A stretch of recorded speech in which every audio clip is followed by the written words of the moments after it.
적은 적이다. 여기서 적은 우리를 말하는 것 같죠? 아무리 봐도 김정은 위원장. 적은 적이다. 자, 북한 매체가 내놓은 말이 있어요.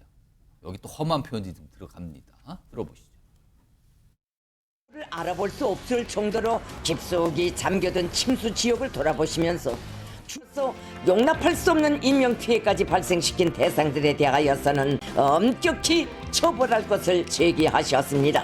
우리 피해 지역의 인명피해가 1000명 또는 1500명이 넘을 것으로 추측된다고, 구조 임무 수행 중 여러 대의 직승기들이 추락된 것으로 보인다는 날조된 여론을 전파시키고 있다고 하시면서 서울 것들의 음흉한 목적은 뻔하다고 까발키시었습니다. 김정은 동지께서는 적은 변할 수 없는 적이라고 하시면서 서울 것들의 음흉한 걸 뭐 까발켰다라는 표현까지 나오면서요. 그리고 적은 적이다. 이런 표현까지 했다는 겁니다. 말을 전한 거죠. 또 북한의 매체가. 화면을 정리 좀 해볼까요? 지금요, 우리에겐 적, 러시아에게는 진정한 북한, 김정은, 왜일까인데, 일단 우리 방금 영상을 들으셨어요.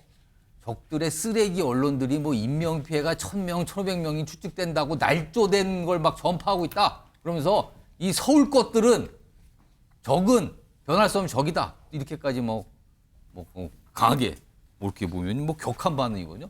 반면에 우리가 이제 돕겠다고 했는데 그건 반응이 없어요. 그런데 러시아도 이제 도울 의사를 전했다 그래요. 근데 가장 어려울 때 진정한 것에 대한 특별한 감정을 충분히 느낄 수 있다. 필요할 때 도움을 청하겠습니다. 이런 입장을 냈대요. 아주 다르죠? 적과 벗입니다.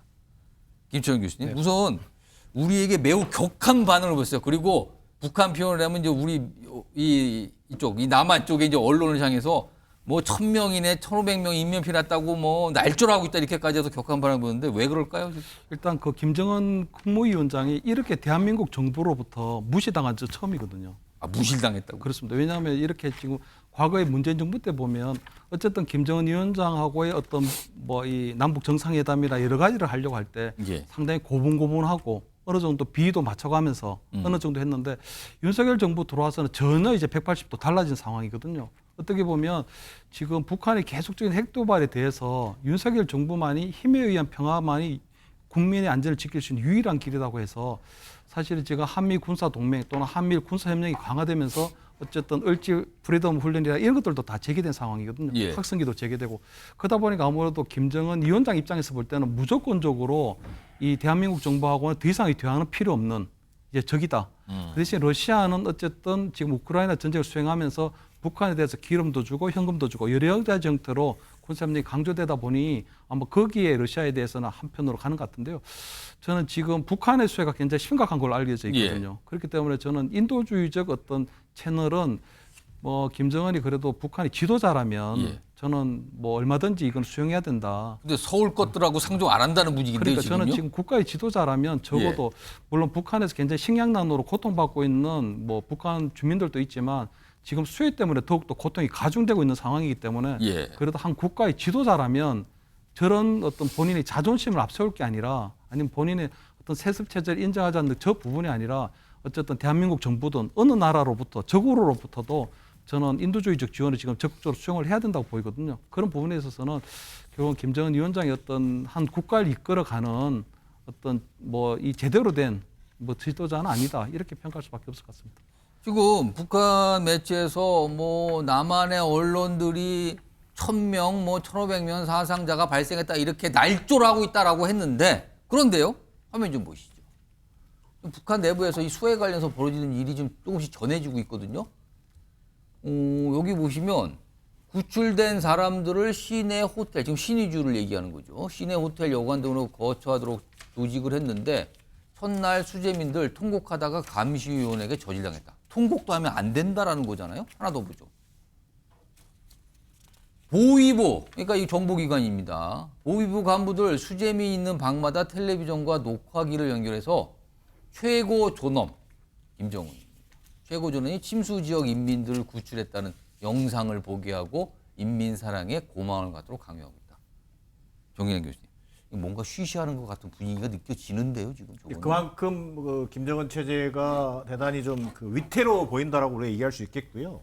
어쨌든 이런 그 앞서도 얘기했습니다만 인도적 지원이 절실한 어떤 이런 재난 상황임에도 불구하고 뭔가 윤석열 정부 출범 뒤에 그동안 쭉 남북 관계에 어떤 쌓여져 있던 어떤 적대 감정, 예. 또 뭐 대북 전단이라든지 오물풍선 이런 것들을 주고받으면서 그런 고조된 갈등들이 지금 심화되어 있는데 그러다 보니까 오히려 남북 인도주의적 협력조차도 지금 접점을 찾지 못하고 있는 그런 현실로 보여집니다. 예. 더 나아가서 김정은 위원장 같은 경우는 이 수해와 관련된 우리 언론의 보도에 대해서 오히려 대남 적개심 고취의 어떤 불쏘시개 정도로 예. 활용하고자 하는 의도까지 지금 보이고 있는 거죠.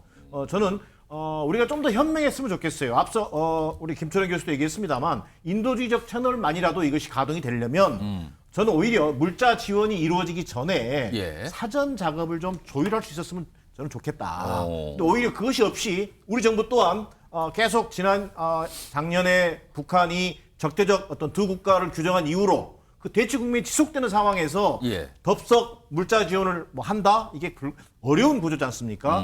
최소한의 남북 간의 신뢰관계, 신뢰 구축이라는 것을 끈을 가지고 가야 되는데 예. 그럴 때만이 물자 지원 등 인도주의적 지원에 대해서 사전 조율이 가능할 텐데 그런 부분 채널이 없다는 점에서 대단히 좀 안타까운 부분이고 좀 위태로운 부분으로 보여집니다.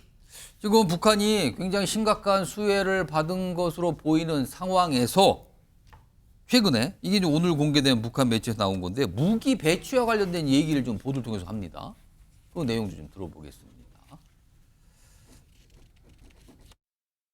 온 나라가 큰 물 피해 복구를 위한 투쟁에 떨쳐나선 시기임에도 신용무기 체계 인계 인수 기념식을 진행하는 것은 인민사수 주권 수호의 근본 담보인 국방력 강화를 어떤 환경 속에서도 정치 없이 밀고 나가려는 우리 당의 투철한 의지의 발현이며 수혜는 수혜고 무기 배치하고 뭐 국방 강화하는 거 강하다. 뭐 이런 보도를 또 북한 매체에서 하고 있습니다. 그 내용이고요. 이런 상황에서 지금 북한도 올림픽에 선수단을 많이 파견을 했어요. 그래서 여러 가지 뭐 메달도 따고 있는 상황이 벌어지고 있는데 지금 파리 올림픽에 참가한 모든 선수에게 전화기가 지급이 됐죠? 휴대전화가요? 삼성에서 제공한. 그럼 북한 선수들에게도 이게 제공이 됐을 거예요. 이와 관련해서 얘기를 하신 분이 좀 있습니다. 들어보겠습니다.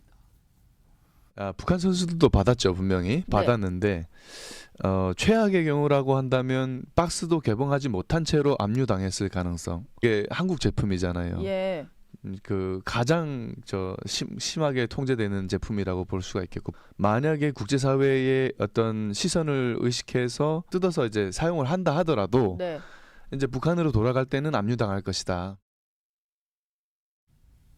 정혁신 변호사. 네네. 삼성은 제공한 이 접는 휴대전화잖아요. 이거 최신 전화기를 네네. 이제 다 제공을 한 건데 다 가져가라고 이걸 통제한다. 그러니까 북한 입장에서 가장 거부감이 큰 강력한 한국 제품이다. 이건가요 지금? 그럴 수 있을 것 같고요. 그러니까 우리나라가 지원한다라고 하는 거를 못 받겠다라고 하는 게 두 가지 이유가 있는 것 같은데, 첫 번째는 작년 말 올 초부터 예. 김정은 위원장이 계속 뭐라고 그랬냐면 남한은 제1의 적대국이라고 그랬어요. 그러니까 얼마 전까지 적대국이라고 했는데 지금 그 북한식으로 하면 큰 물 났다고 그래서 제1의 적대국이 보내준 물품을 받을 수 있겠습니까? 두 번째로는 우리나라에서 보내준 물품하고 북한에서 일상적으로 쓰는 물품하고 수준 차이가 퀄리티가 현저할 거 아니에요. 예. 그러니까 그거 보면 민심이 오히려 동요할 수 있을 것이다. 그러니까 차라리 러시아제 쓰고 말자, 이런 이야기 아닌가, 그런 생각이 들고요.